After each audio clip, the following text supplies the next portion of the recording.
En 2013, un artiste martial britannique franchit les portes d'une salle d'audition de Warner Bros. Pour passer le casting du rôle de Batman. Il pratiquait les arts martiaux depuis l'âge de 10 ans, ceinture noire à 19 ans, maître en taekwondo, kickboxing, judo, krav maga, capoeira et ninjutsu. Il pouvait réaliser à l'écran des prouesses sans doublure, sans effets numériques, sans artifice. Les images de son audition ont fini par fuiter en ligne, et les fans qui les ont vues ont lancé une campagne, Atkins for Batman. Il n'avait pas tort. Si un acteur pouvait incarner de manière authentique un personnage dont le seul super-pouvoir est d'être le plus grand combattant du monde, c'était bien lui. Warner Bros. A finalement offert le rôle à Ben Affleck. Cet artiste martial s'appelle Scott Adkins. Et si tu ne connais pas son nom, c'est précisément là que réside le problème. Avant d'en découvrir davantage, pense à t'abonner à la chaîne, cette histoire mérite d'être suivie jusqu'au bout. Voici ce qui rend cette situation absolument insensée. Pendant la tournée promotionnelle de John Wick 4, Keanu Reeves a cité Scott Adkins aux côtés de Donnie Yen et Hiroyuki Sanada comme de véritables artistes martiaux, affirmant que sa technique et sa passion se situaient à un tout autre niveau. Donnie Yen l'a personnellement réclamé pour Ip Man 4. Jackie Chan a travaillé avec lui. Jean-Claude Van Damme a partagé l'affiche avec lui dans 4 films, et Adkins a d'ailleurs admis avoir dû simplifier les chorégraphies pour que Van Damme puisse suivre le rythme. Isaac Florentine, le réalisateur qui l'a découvert, a déclaré sans détour que Scott aurait dû être James Bond, qu'il aurait dû être Batman, qu'il méritait de devenir une star grand public. Adkins compte plus de 60 films à son actif, a remporté un prix décerné par Jackie Chan pour les films d'action, et jouit d'une véritable renommée en Asie, en Europe et en Amérique latine. Pourtant, aux États-Unis, la plupart des gens n'ont jamais entendu parler de lui. Ce n'est pas l'histoire d'un acteur qui n'a pas réussi à percer. C'est l'histoire d'une industrie qui a cessé de vouloir de ce qu'il avait à offrir. Scott Adkins naît le 17 juin 1976 à Sutton Coldfield, en Angleterre, au sein d'une famille de bouchers. À 10 ans, son père l'emmène dans un club de judo local, le coup de foudre est immédiat. Il passe ses nuits à regarder des films de Bruce Lee et de Jackie Chan jusqu'à 3 heures du matin, avant de s'endormir en classe le lendemain. À 13 ans, il se fait agresser dans la rue. Plutôt que la peur, c'est la colère qui l'habite. Il transforme le garage de son père en dojo personnel, avec un hôtel dédié à Bruce Lee devant lequel il s'incline avant chaque entraînement. À 19 ans, il détient déjà une ceinture noire de taekwondo. Il ne s'arrête pas là, judo, kickboxing, capoeira, krav maga, jeet kune do, wushu, ninjutsu. Il devient une véritable arme vivante, animée par l'envie de fusionner ses 2 passions, les arts martiaux et le cinéma. À 21 ans, il intègre la prestigieuse Webber Douglas Academy of Dramatic Art. Enfin, la voie vers le métier d'acteur semble s'ouvrir. Puis la réalité le rattrape, il n'a pas les moyens de payer ses études. Aucune bourse, aucune famille fortunée derrière lui. Il abandonne, convaincu que le rêve est mort. Mais il faut bien vivre, alors il se met à enseigner le kickboxing à des enfants. Le père de l'un de ses jeunes élèves, un certain Tony Jordan, scénariste britannique pour la télévision, commence par lui offrir de petits rôles dans des soap-opéras, en guise de faveur. Adkins se retrouve alors dans EastEnders et d'autres séries, mais pas en tant qu'artiste martial. On le présente littéralement comme « le beau gosse en chemise ». Il se souviendra que les caméras s'attardaient surtout sur son postérieur, il n'était qu'un joli minois, ses compétences martiales n'intéressaient personne. Il décide alors de réaliser une bande démo montrant tout ce dont il est capable, arts martiaux, acrobatie, chorégraphie de combat, et quelques extraits prouvant qu'il sait aussi jouer la comédie. En 2001, cette cassette atterrit à Hong Kong. Stephen Tung, à la tête de la Hong Kong Stuntman Association, la visionne et l'engage pour Extreme Challenge. Du jour au lendemain, cet ancien élève recalé d'une école de théâtre se retrouve à travailler avec Yuan Wuping, chorégraphe de Matrix, ainsi qu'avec Sammo Hung et Jackie Season. Il vit littéralement son rêve. Mais Hong Kong n'était qu'un début. De retour au Royaume-Uni, il envoie une nouvelle cassette à Isaac Florentine, réalisateur israélo-américain spécialisé dans les films d'action à petit budget. Florentine faillit ne jamais la regarder, il avait déjà vu trop de démos catastrophiques. Mais une fois convaincu de lui donner sa chance, il est stupéfait, voilà enfin quelqu'un qui sait vraiment bouger, avec de véritables compétences et un vrai talent d'acteur. Il lui offre un petit rôle test dans Special Force en 2003. Adkins réussit son examen. Puis vient 2006, et tout bascule. Undisputed 2, Last Man Standing est une suite sortie directement en vidéo, dont personne ne se souciait vraiment. Le méchant, Yuri Boyka, un combattant russe de MMA emprisonné, devait initialement être joué par un autre acteur, mais Florentine veut Atkins. Les producteurs refusent, trop beau, trop petit avec son mètre 78. Florentine se lance alors dans ce qu'il appellera lui-même une véritable engueulade avec le producteur Avi Lerner, sans jamais céder. Un compromis finit par être trouvé. Atkins peut décrocher le rôle, à condition de se laisser pousser la barbe et de porter des chaussures à talonnettes. Yuri Boyka devient un phénomène. Le film sort directement en vidéo, sans le moindre budget marketing, mais le bouche à oreille fait son œuvre. Les fans d'action sont stupéfaits par ce qu'ils découvrent, des chorégraphies de niveau mondial, et bien que Michael J. White soit officiellement la tête d'affiche, tout le monde ne parle que du méchant russe d'Atkins, brutal, terrifiant, mais doté d'un code d'honneur bien à lui. Boyka devient un personnage culte.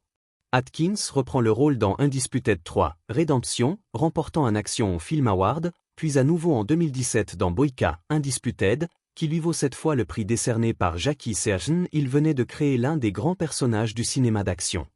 Il n'y avait qu'un seul problème, le rôle qu'il avait rendu célèbre était devenu le rôle qui l'emprisonnait. Car désormais, Hollywood ne voyait plus en lui que ce Russe, incapable de regarder au-delà. Les propositions commencent alors à affluer de productions plus importantes, ce qui aurait dû être une excellente nouvelle, sauf qu'elles voulaient toutes la même chose. Des hommes de main jetables, des méchants oubliables, des silhouettes en arrière-plan. En 2007, un petit rôle dans La Vengeance dans la peau, un clin d'œil, à peine visible. En 2009, il devient la doublure physique de Ryan Reynolds dans X-Men Origins. Wolverine, incarnant l'Arme 11, Reynolds assurait les gros plans, Atkins se chargeait des chorégraphies martiales complexes. Le film propulse Reynolds vers la célébrité, futur interprète de Deadpool. Atkins, lui, tombe dans l'oubli.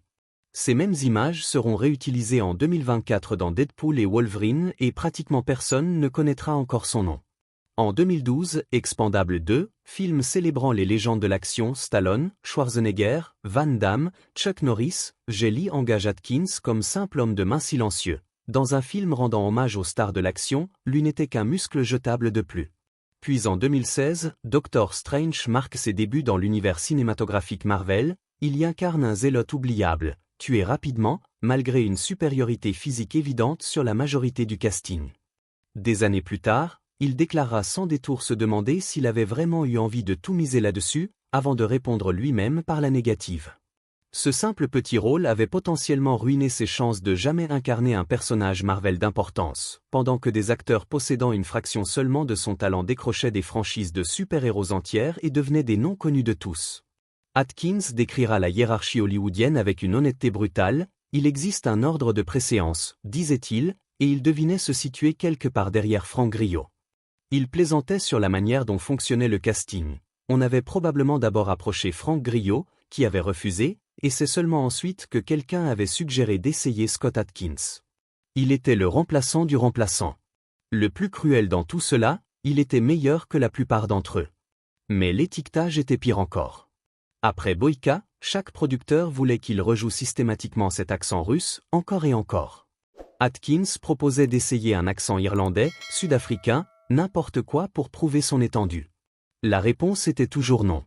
Il admettra avoir été catalogué, que les gens refusaient de prendre le moindre risque, qu'on venait souvent lui demander de refaire cet accent russe, sans jamais lui faire confiance pour incarner autre chose correctement. Il soulignait lui-même l'absurdité de la situation. Les Britanniques peuvent tout à fait être des durs à cuire, des combattants martiaux crédibles également, ce n'est plus la guerre froide. Les méchants n'ont pas besoin d'être systématiquement russes. Mais Hollywood adore ces cases toutes faites. Atkins, acteur britannique à l'accent prononcé de Birmingham, n'était que rarement autorisé à utiliser sa propre voix. Son succès dans le rôle de Boyka était devenu sa prison. Alors qu'Hollywood le maintenait à distance, Atkins fait quelque chose d'inattendu, il devient le roi du cinéma d'action sorti directement en vidéo.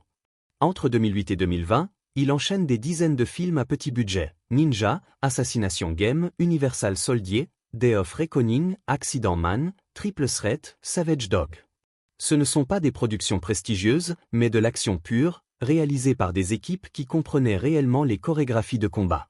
Les budgets étaient minuscules, autour d'1 million de dollars, et les plannings impitoyables, il racontera s'être littéralement épuisé pour boucler un tournage en 18 jours. À ses débuts, ce type de production disposait de 6 à 7 semaines de tournage. En 2020, ce délai s'était réduit à 4 semaines, parfois 3 seulement. Les budgets se resserrent, les délais aussi, disait-il, et pourtant, il suffit que quelqu'un télécharge illégalement le film pour ensuite se plaindre qu'il a l'air « cheap ». Mais ces films lui permettaient de faire ce qu'il aimait par-dessus tout, de l'action réelle devant la caméra, sans effet numérique, sans doublure, sans câble sauf en cas d'absolue nécessité. De la pure compétence martiale. Un public de fans fidèles a fini par le remarquer, le reconnaissant comme l'un des derniers véritables artistes martiaux à tourner des films dans la tradition classique du genre. Sa fortune personnelle ne dépasse pourtant que 2 à 4 millions de dollars, malgré plus de 60 films à son actif, quand les plus grandes stars de l'action touchent jusqu'à 20 millions de dollars pour un seul film. Atkins gagnait correctement sa vie, mais la stigmatisation attachée aux sorties directes en vidéo empêchait toujours Hollywood de le prendre au sérieux. Pourtant, en coulisses, ceux qui comptaient vraiment savaient parfaitement qui il était. Lorsque Donnie Yen tourne IP Man 4 en 2019, il réclame personnellement Atkins. Yen le recommandera plus tard directement à Chad Stahelski, réalisateur de la saga John Wick. Interrogé sur ses chorégraphies avec Van Damme, Atkins révélera, non sans un certain embarras, avoir dû simplifier un peu les mouvements pour que celui-ci puisse suivre. Ils appartenaient, disait-il, à des générations différentes. Autrement dit, Scott Atkins était si doué qu'il devait volontairement brider ses propres chorégraphies pour que Van Damme puisse tenir le rythme. Isaac Florentine, lui, suppliait presque l'industrie de se réveiller, répétant que Scott aurait dû être James Bond, qu'il aurait dû être Batman, que les gens allaient enfin découvrir quelqu'un capable non seulement de jouer, mais de bouger comme personne d'autre, sans cascadeur ni doublure, et qu'il méritait amplement de devenir une star grand public. Mais voici ce qui explique réellement ce qui est arrivé à Scott Atkins, et cela n'a rien à voir avec son talent. C'est l'industrie tout entière qui s'est transformée sous ses pieds. Il l'expliquera lui-même sans détour. L'époque des vraies stars de l'action est révolue. Les films de super-héros sont arrivés, et les effets numériques ont rendu possible le remplacement du visage de n'importe qui. On prend un cascadeur, on lui retire la capuche, et voilà qu'un acteur oscarisé apparaît à sa place. Les gens s'en moquent, disait-il, mais lui, non. Dans les années 1980, il fallait de véritables stars de l'action, Schwarzenegger, Stallone, Van Damme, des hommes qui devaient impérativement posséder de vraies compétences physiques, la technologie permettant de simuler cela n'existant tout simplement pas encore. À l'époque, il fallait de vrais durs, avec de vrais physiques, pas des costumes rembourrés. Tout a changé avec Matrix en 1999. Grâce aux câbles et aux effets numériques, on pouvait soudain faire passer Keanu Reeves pour un maître des arts martiaux. Les films de la saga Jason Bourne ont ensuite prouvé qu'avec un bon entraînement, un montage serré et une caméra tremblante, des acteurs comme Matt Damon pouvaient livrer des combats parfaitement convaincants. Les choses sont différentes aujourd'hui, disait Atkins. On peut désormais entraîner n'importe quel acteur à réaliser lui-même ses propres combats de manière crédible à l'écran, alors ces hommes-là ne sont plus nécessaires. Pourquoi engager quelqu'un qui maîtrise réellement le kung-fu quand on peut engager un acteur célèbre et compenser avec effets numériques, doublure et montage habile? Pourquoi prendre le moindre risque avec un inconnu, quand on peut enfiler une combinaison de motion capture à une tête d'affiche déjà reconnue? Scott Atkins n'était pas devenu obsolète par manque de talent, mais parce que le talent avait tout simplement cessé de compter. Toute sa valeur, son authenticité, avait été rendue insignifiante par la technologie et le pouvoir des grandes franchises. Alors en 2023, lorsque Chad Stahelski l'appelle enfin pour John Wick, chapitre 4, cela ressemble à l'occasion tant attendue. Atkins suppliait pour un rôle depuis le tout premier film. Cette fois, c'était la bonne. Une grande sortie en salle, une franchise adorée du public. Il n'y avait qu'une seule condition. Le réalisateur lui avait demandé s'il voulait bien jouer un personnage précis qu'il avait en tête, mais qu'il faudrait pour cela porter une combinaison grossissante. Atkins n'hésite pas une seconde, si c'était le prix à payer, il était prêt. Le personnage s'appelle Killa, un parrain de la mafia allemande obèse. Pour l'incarner, Atkins doit subir 3 heures et demie de prothèse chaque jour, combinaison grossissante, prothèse, sous-vêtements réfrigérants reliés à un seau de glace pour éviter la surchauffe. Chaque trait qui faisait de Scott Atkins ce qu'il était, sa silhouette, ses traits, sa mobilité, se retrouve enseveli sous le latex et le rembourrage. Il s'investit pourtant totalement, inventant un style de combat inspiré de Mike Tyson, capable de faire croire à un homme corpulent encore parfaitement capable de se battre. Le résultat, l'un des méchants les plus mémorables de toute la franchise. Killa vole littéralement la vedette à Keanu Reeves. Critiques et spectateurs l'adorent. Le problème, presque personne ne sait qu'il s'agit de Scott Adkins. Son plus grand rôle grand public, sa prestation la plus savoureuse dans une grosse sortie en salle, et il en devient totalement méconnaissable. Il en plaisantera lui-même, imaginant les gens se dire simplement que ce gros type était plutôt doué en arts martiaux, sans jamais l'avoir vu auparavant. 20 ans à tenter de percer dans le Hollywood grand public, et le jour où il y parvient enfin, personne ne peut voir son visage. Une anecdote résume parfaitement la situation. Il emmène un jour sa fille de 11 ans voir The Batman au cinéma. On les arrête à l'entrée, elle est trop jeune pour ce classement d'âge. Adkins proteste, mais l'employé ne le reconnaît absolument pas. Il admettra ne pas penser que ce dernier savait qui il était, et qu'il n'était de toute façon pas du genre à lancer « Vous savez qui je suis ». Il ajoutera ensuite, avec son humour habituel teinté d'autodérision, qu'il avait failli être Batman. Sauf que ce n'était pas vraiment une blague. Car Scott Adkins avait bel et bien auditionné pour le rôle de Batman en 2013, pour Batman v Superman. Les images de cette audition le montraient se déplaçant avec exactement l'intensité et la présence physique qu'un tel personnage exigeait. Les fans, en les découvrant, avaient lancé le mot dièse « Adkins for Batman ». Toute la légitimité de Batman repose sur le fait d'être le plus grand combattant martial du monde, aucun super-pouvoir, juste du talent pur. Si un acteur pouvait incarner cela avec authenticité, c'était bien lui. Mais Warner Bros. A préféré Ben Affleck, un acteur qui aurait besoin de doublure pour simuler ce qu'Adkins savait faire réellement. Lorsque James Gunn annonce le casting d'un nouveau Batman, on lui demande s'il compte de nouveau auditionner. Sa réponse, il dira simplement non, qu'il se contentera d'espérer décrocher quelques beaux rôles dans de plus grosses productions. La résignation est palpable. Le rêve, cette fois, semblait bel et bien enterré. À 48 ans, le tribut physique est indéniable. Il se compare parfois à Humpty Dumpty, ayant l'impression de devoir se recoller les morceaux pour pouvoir remonter sur le mur, en espérant ne pas retomber. Plus jeune, il intensifiait son entraînement avant chaque tournage. Aujourd'hui, dès qu'un film se termine, il consacre le moindre moment libre à soigner ses entorses et ses blessures, tentant de se remettre en état pour repartir au combat. Pendant le tournage d'Undisputed 4, alors qu'il approchait la quarantaine, le coordinateur des combats Tim Mann lui enseigne 10 nouvelles techniques de coups de pied entièrement inédites, 10 mouvements de plus ajoutés à un arsenal déjà considérable. Mais il reste lucide désormais, l'époque des films entièrement bâtis autour de l'action pour l'action est derrière lui. On ne peut pas enchaîner les saltos éternellement, on vieillit, tout simplement. Et pourtant, il refuse de s'arrêter. Rien qu'entre 2023 et 2024, John Wick 4, The Shift, One More Shot, Lights Out, The Killer's Game aux côtés de Dave Bautista. Il tourne actuellement Diablo avec Marco Zaror, ainsi que Skyline, Warpath, Reckless, un nouveau kickboxé, Armageddon, sans oublier The Rip, où il partage l'affiche avec Ben Affleck et Matt Damon, incarnant cette fois le frère du personnage d'Affleck dans un thriller criminel, enfin une occasion de partager l'écran avec des têtes d'affiche autrement qu'en simple homme de main. Cela représente 3 à 5 films par an, tournés en 3 ou 4 semaines chacun, avec des budgets minuscules. Il gagne bien sa vie en faisant ce qu'il aime, dira-t-il, tout en admettant que le prochain échelon de l'échelle reste, pour l'instant, hors de portée. Voici sans doute l'aspect le plus étrange de la célébrité de Scott Adkins, il est immense partout, sauf aux États-Unis. En Asie, en Europe, en Amérique latine, c'est une véritable star, récompensée dans des festivals internationaux, devenue une figure culte. Mais aux États-Unis, le pays même dont l'industrie l'emploie, la plupart des gens ignorent totalement son nom. Même certains fans de Boyka ne le reconnaissent pas toujours, tant il s'était transformé physiquement pour ce rôle. Des admirateurs viennent parfois vers lui, déçus de constater qu'il n'est pas Boyka, le personnage étant devenu plus réel, aux yeux du public, que l'acteur lui-même. Le magazine Men's Health l'a un jour surnommé « le dernier vrai héros de l'action », et certains critiques le considèrent comme l'un des plus grands artistes martiaux vivants du cinéma, sans doute même le plus prolifique. Keanu Reeves l'a placé aux côtés de Donnie Yen. Et pourtant, il peut passer totalement inaperçu dans une salle de cinéma. Interrogé sur la célébrité, Adkins se montre partagé. Il admettra qu'il choisirait probablement d'être plus connu, puisqu'on tend naturellement vers cela, qu'on recherche de meilleures opportunités, de meilleurs films. Mais il ajoutera aussitôt qu'il le regretterait peut-être aussi, qui sait, probablement, qu'il y aurait sans doute quelques regrets.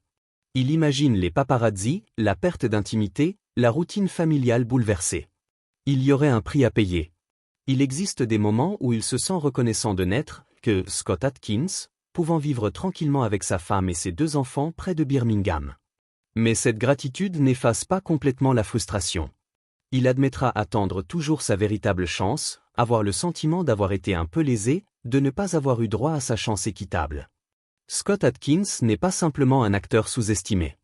Il incarne ce qu'Hollywood est devenu.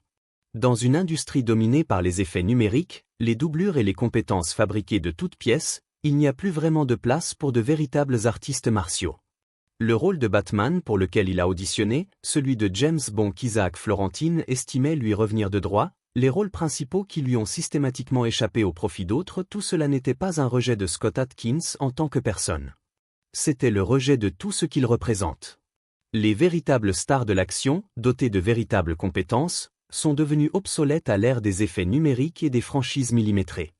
Hollywood préfère engager un visage célèbre et simuler l'action plutôt que de prendre le risque d'un inconnu réellement capable de tout faire.